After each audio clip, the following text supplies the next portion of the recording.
अच्छा जी, चैप्टर 14 पे बात कर लेते हैं बच्चों। जो न्यूमेरिकल मैं बता रहा हूँ चैप्टर 14 के, सिर्फ वो ही न्यूमेरिकल कर लो। पेपर में आए कर लेना, ना आए छोड़ देना, लेकिन जो मैं करवा रहा हूँ सिर्फ ये कर लो। जिंदगी आसान होगी तुम्हारी इंशाल्लाह। ठीक है जी। मेरे इस जुमले के बहुत से वजूहात हैं, मैं बताने जा रहा है, काम की बात करते हैं। लेकिन जो मैं करवा रहा हूँ चैप्टर 14 में सिर्फ वो कर लो, एक लफ्ज ना पढ़ो। तुम्हारा दिल करे किसी और चैप्टर में पढ़ लेना, यहाँ ना पढ़ना, यहाँ सिर्फ ये कर लो। एक प्रोटॉन है जो एक्सीलरेट हो रहा है कुछ वोल्टेज की वजह से। इलेक्ट्रॉन का चार्ज पता है, मास पता है, ठीक है ना, वोल्टेज भी पता है। भाई वोल्टेज भी लिख लेंगे यहाँ पे, मसला थोड़ी है कोई। और यहाँ लिख लेता हूँ, मैं भी लिख लेता हूँ, कितना है 6 एक्सपोनेंट 5। यूनिफॉर्म मैग्नेटिक फील्ड में गया, बहुत अच्छी बात है भाई। एंगल वेंगल बना लिया, बहुत अच्छी बात है भाई। और रेडियस निकालना है आपको। क्या निकालना है? रेडियस। हमें पता है कि रेडियस का एक फॉर्मूला होता है, M V sine theta upon Q B. M V sine theta upon Q, ये रेडियस का फॉर्मूला होता है। अब एम है, वी वेलोसिटी तो है ही नहीं, ये वी वाला वोल्टेज का है, वेलोसिटी तो है ही नहीं। तो एक फॉर्मूला है जहाँ वोल्टेज से वेलोसिटी आ जाती है। फिजिक्स में दूसरा कोई फॉर्मूला ऐसा है नहीं जहाँ वोल्टेज से वेलोसिटी आए, यही है भाई। सेकेंड टर्म में यही है। तो मैं इस फॉर्मूले को इस्तेमाल करूंगा, ई एम मुझको पता है, यहाँ पुट करूंगा तो मेरे पास वेलोसिटी आ जाएगी ये।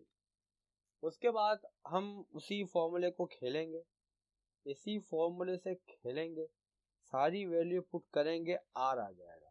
ये सवाल तो हो गए यहीं पे तमाम। इसको 1 मिनट देख लो, मसला हो तो बता देना, मसला हो तो भाई बता देना, कोई टेंशन हो तो बता देना। बात करेंगे आगे, बात करेंगे आगे। चलो भाई, चलो भाई। सवाल नंबर 10। ये इंडक्शन के सवाल शुरू हो गए हैं। ये बहुत अच्छे सवाल होते हैं, बहुत आसान सवाल होते हैं। मैं एक कहानी सुनाता हूँ आपको, एक फॉर्मूला बताता हूँ। अगर सेल्फ इंडक्टेंस हो तो फॉर्मूला ये, लीनो, लीनो, LINO, ओ समझ लो कि ओ लिखा हुआ है, लीनो। और म्यूचुअल इंडक्टेंस हो तो फॉर्मूला है मीनो, MINO। आप बताओ कैसे?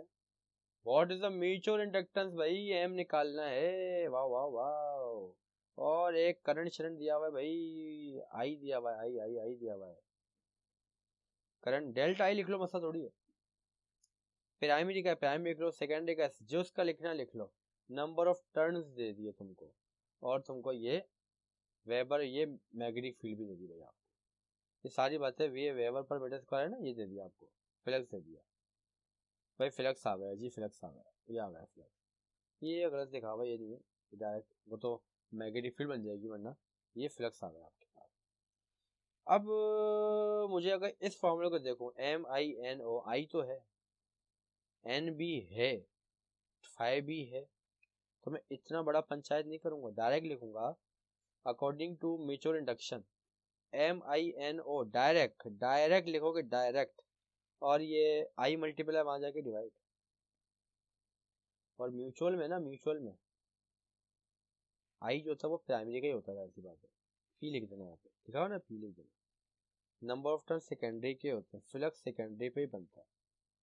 ये सारी वैल्यू पुट कर देना, ये वैल्यू भी है, ये भी, ये भी, ये सारा कुछ नहीं करना। ये तक वैल्यू पुट की नहीं की, आंसर आया नहीं आया।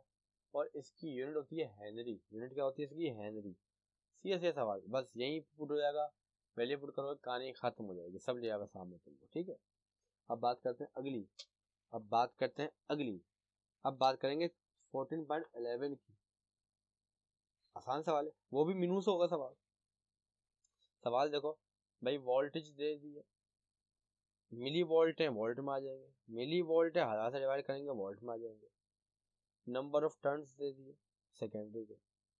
नेबरिंग क्वाइल करंट दे दिया 10 एम्पियर से 4 एम्पियर, डेल्टा आई निकाल लूंगा।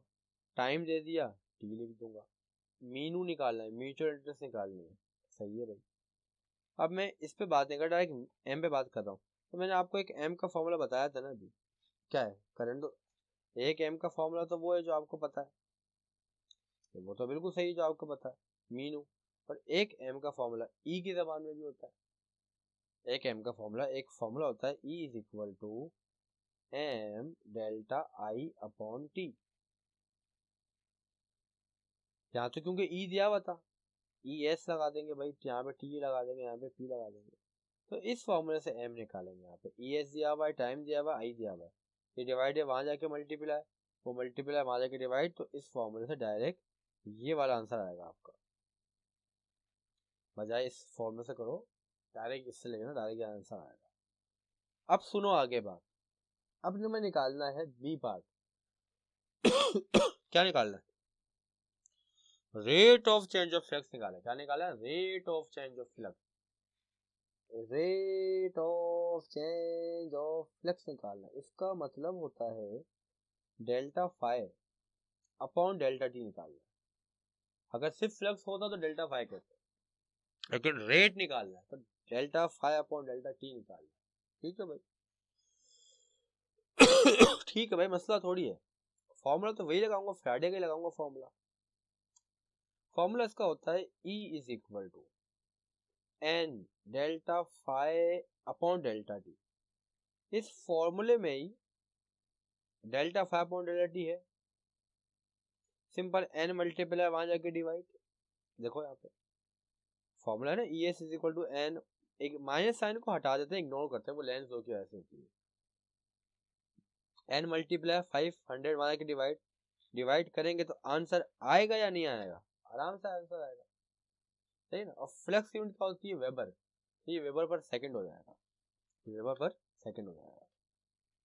ये वही सवाल है भाई। एक आयरन की कोर है, नंबर ऑफ टर्न्स दे दिया आपको n, एरिया आपको बता दिया सेंटीमीटर स्क्वायर है, मीटर स्क्वायर में बातें रहो, 100 के स्क्वायर से डिवाइड कर देंगे। मैग्नेटिक फील्ड दी हुई, टाइम दिया हुआ है, E निकालना है, L निकालना है, I भी दिया हुआ है। अब E का फॉर्मूला वही minus n delta phi upon delta T, minus हटा देते हैं, वो लेंस दो की वजह से होता है। अब फाई नहीं दिया हुआ सवाल में, लेकिन फाई बराबर होता है BA के, मैग्नेटिक फील्ड और एरिया के। इसकी जगह BA लिखा, N भी है, B भी है, A भी है, T भी है, E आएगा नहीं आएगा? आराम से आएगा, मिनटों में आएगा, ये मिनटों में। उसके बाद तुम्हें निकालना है लीनो, है ना भाई। तो ये फॉर्मूला लगा दो, E is equal to minus L delta I upon T होता है।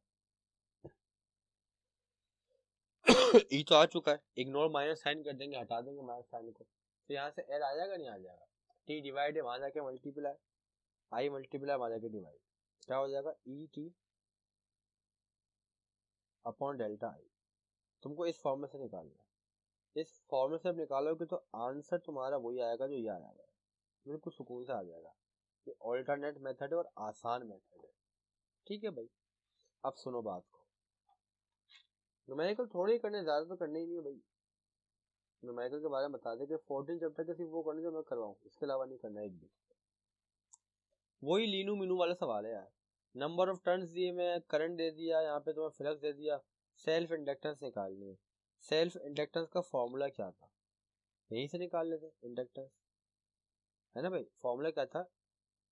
Self inductance Leenu, LINO।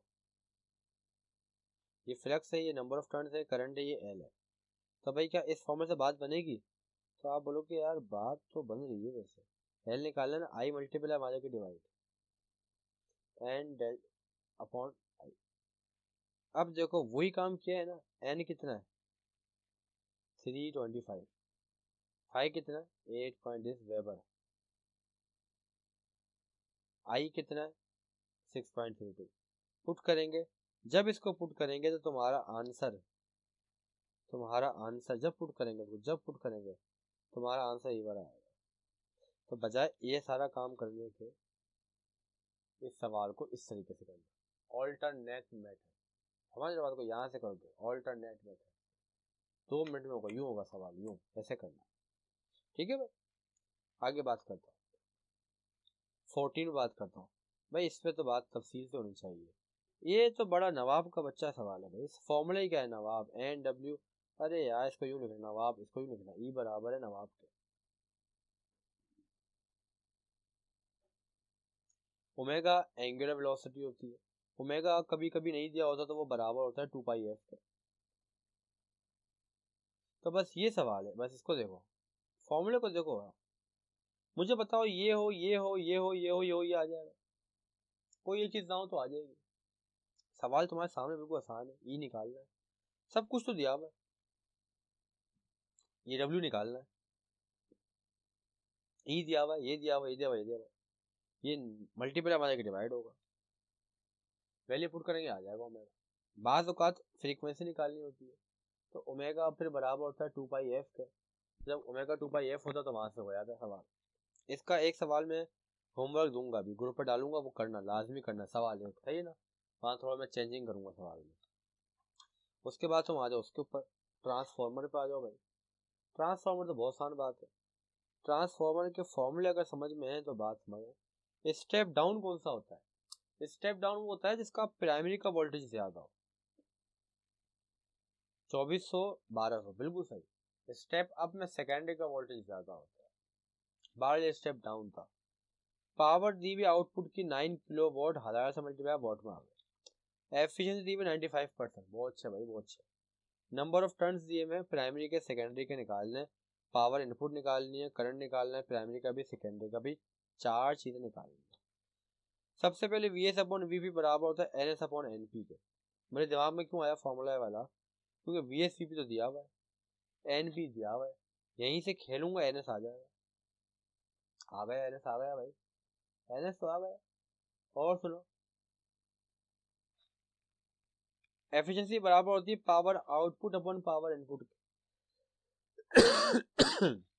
खांसी हो रही है लेकिन तुम्हारे लिए बैठे हैं यहाँ पे। एफिशिएंसी कितनी 95, पावर आउटपुट दी हुई ऊपर 9000, ये पुट करो, ये लिखो, पावर इनपुट आ जाएगी नहीं आ जाएगी, मल्टीप्लाई आ जाएगी, डिवाइड खेलो कूदो आ जाएगी पावर इनपुट। उसके बाद पावर सेकेंडरी बराबर होती है, यानी पावर आउटपुट बराबर होती है वी एस आई एस के, P is equal to V S I S.